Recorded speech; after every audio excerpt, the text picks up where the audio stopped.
അപ്പോൾ ഇന്ന് ഓണമൊക്കെ അല്ലേ, നമുക്ക് ട്രിവാൻഡ്രം സിറ്റിയിലൂടെ ഒന്ന് ചുറ്റി കറങ്ങി കണ്ടിട്ട് വരാം കേട്ടോ. അപ്പോൾ നമ്മളിതേ പോകുന്ന വഴിക്ക് കണ്ടതാണ് പത്മനാഭ സ്വാമി ടെമ്പിളിൻ്റെ ഫ്രണ്ടിലുള്ള വലിയ ഒരു അത്തപ്പൂക്കളം തന്നെയാണ് കേട്ടോ.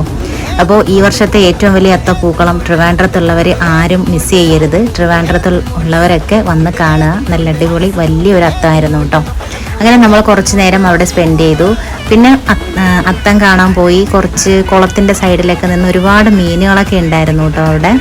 അങ്ങനെ നമ്മൾ വലിയ വലിയ മീനുകളും കുഞ്ഞു കുഞ്ഞു മീനുകളും ഒക്കെ കണ്ടായിരുന്നു. ശേഷം കുറച്ച് ബേർഡ്സിനെയൊക്കെ കണ്ടായിരുന്നു. അങ്ങനെ അടിപൊളി വൈബുള്ളൊരു സ്ഥലമായിരുന്നു കേട്ടോ അത്. അപ്പോൾ തിരിച്ചു വരുന്ന വഴിക്ക് നമ്മളൊരു മാലയും പൂക്കളും ഒക്കെ ഉള്ളൊരു കടയിൽ കയറി കേട്ടോ. അപ്പോൾ പെൺമക്കളൊക്കെ ഉള്ളതല്ലേ, അപ്പോൾ അവർക്ക് പൂക്കളൊക്കെ നല്ല ഇഷ്ടമായിരിക്കും അല്ലേ. അങ്ങനെ അവർക്ക് പൂ വേണമെന്ന് പറഞ്ഞ് നമ്മൾ കുറച്ച് പൂവൊക്കെ വാങ്ങിച്ച് വെച്ചിട്ടുണ്ട്. അപ്പോൾ അത്തപ്പൂക്കളം ആരും മിസ് ചെയ്യരുത്. പത്മനാഭ സ്വാമി ടെമ്പിളിൻ്റെ ഫ്രണ്ടിലാണ്.